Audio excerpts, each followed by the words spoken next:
অখিল গগৈ যি পইচা বিচাৰিছিল ইউডিএফৰ ফালৰ পৰা আমি শুনিছোঁ জেলত থাকোঁতে পইচা বিচাৰিছিল, জেলৰ পৰা ওলাই আহি হস্পিটেলত থাকোঁতে পইচা বিচাৰিছিল। কাৰ পৰা বিচাৰিছিল টকাখিনি? আমাৰ কেইবাজনো বিধায়কৰ পৰা বিচাৰিছিল, কেইবাজন নেতাৰ পৰা বিচাৰিছিল।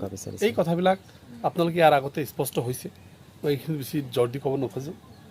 যোৱাকালি আমি দেখিছোঁ বিজেপিৰ এজন মানে মন্ত্ৰী, তেখেতেও পইচাৰ কথা কৈছে, তেখেতকো পইচা লাগে। ডেট মিনছ তাৰ যিবিলাক আন্দোলন, এটা আন্দোলন কৰে পইচা পায়, সেইটো বাদ দি বেলেগ এটাত যায়, এনেকুৱা কৰি থাকে বুলি বিভিন্নজনৰ অভিযোগ উঠিছে। নিৰ্বাচনৰ আগত মহাজোঁটত আমি বাৰ মাতিছোঁ, CPM মাতিছে, CPI মাতিছে, তেনেকৈ অহা নাই। আৰু বিজেপিৰ এজেণ্ট হিচাপে বিজেপিয়ে কংগ্ৰেছৰ মাজত সোমাই দিছে মহাজোঁটটো ভাঙিবৰ কাৰণে। মই ভাবোঁ বিজেপি ছাকচেছ হ'ল, অখিল গগৈ ছাকচেছ হ'ল, কংগ্ৰেছ নিজৰ ভৰিত নিজে কোঠাৰ মাৰিলে। অহা নিৰ্বাচনত ইউডিএফে কিবা মানে নিজাববীয়াকৈ হেৰি কৰিব নেকি, ৰণনীতি প্ৰস্তুত কৰিব? আমিতো সদায় একলা চলৰ নীতিৰে থাকোঁ। কংগ্ৰেছ বিজেপিৰ পৰা সমদূৰত্ব বহন কৰিছিলোঁ আগতে, আপোনালোকে জানে। তাৰপিছত শত্ৰুৰ মাজত আমি গ্ৰেডিং কৰিছিলোঁ, বেছি শত্ৰু কোন, কম শত্ৰু কোন। দেখিছিলোঁ বিজেপি বেছি শত্ৰু, জাতিৰ শত্ৰু, দেশৰ শত্ৰু, সমাজৰ শত্ৰু, ধৰ্মৰ নামত, ভাষাৰ নামত, জাতিৰ নামত ভাগ কৰি চলে। সেইকাৰণে বিজেপিক প্ৰতিৰোধ কৰিবৰ কাৰণে কম শত্ৰুক আমি প্ৰাধান্য দিছিলোঁ। এইটো তেখেতৰ আভ্যন্তৰীণ বিষয়, এইবিলাক মই নামতাই ভাল। এটা বস্তু দেখিছোঁ যে APCCয়ে এটা সিদ্ধান্ত লৈছে। সেই সিদ্ধান্তটো হ'ল যে ইউডিএফৰ লগত আৰু মহাজোঁট তেখেতক নাৰাখে। তেখেতসকলৰ দলীয় বিষয়, তেখেতসকলে সিদ্ধান্ত ল'ব পাৰে, ক'বলগীয়া একো নাই।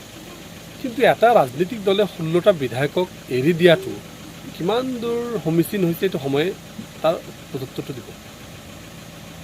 কংগ্ৰেছ আৰু ইউডিএফৰ লগত যিটো এলায়েন্স, সেই এলায়েন্সৰ ভিতৰত টোটেল ভোট শ্বেয়াৰ আছিল 44% আৰু বিজেপিৰ আছিল 41%। বিজেপি চৰকাৰ কৰিলেও কিন্তু কংগ্ৰেছ আৰু আমাৰ পাৰ্চেণ্টেজটো বিজেপিতকৈ বেছি।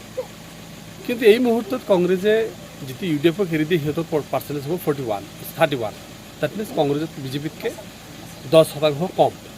এই কথাটো তেখেতসকলে আজিৰ দিনটোত কংগ্ৰেছে অকলশৰীয়াকৈ বিজেপিৰ লগত ফাইট কৰাৰ নিচিনা কেপাবিলিটি আজি অহা নাই বা ক্ষমতাত তেখেতৰ হোৱা নাই। কিন্তু আমি ক'ব বিচাৰিছোঁ যে এই কংগ্ৰেছৰ এটা চূড়ান্ত ভুল সিদ্ধান্ত।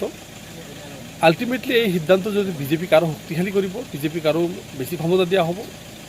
আৰু কংগ্ৰেছে, মোৰ ধাৰণা কংগ্ৰেছৰ মাজত যথেষ্টখিনি বিজেপিৰ প্ৰতিনিধিবৰ্গ আছে, তেখেতসকলৰ জৰিয়তে এই সিদ্ধান্তটো হ'ব পাৰিছে কংগ্ৰেছে। চ' এইটো কিহৰ ওপৰত কৰিছে তেখেতসকলে, সেইটো তেখেতসকলে ভালকৈ জানিব।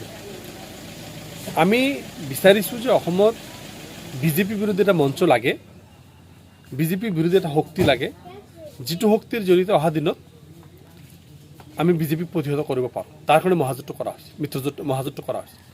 আৰু মহাজোঁটটো আজি ভাঙি দিয়াৰ ফলত কংগ্ৰেছ অকলশৰীয়া হৈ গ'ল। বিৰোধী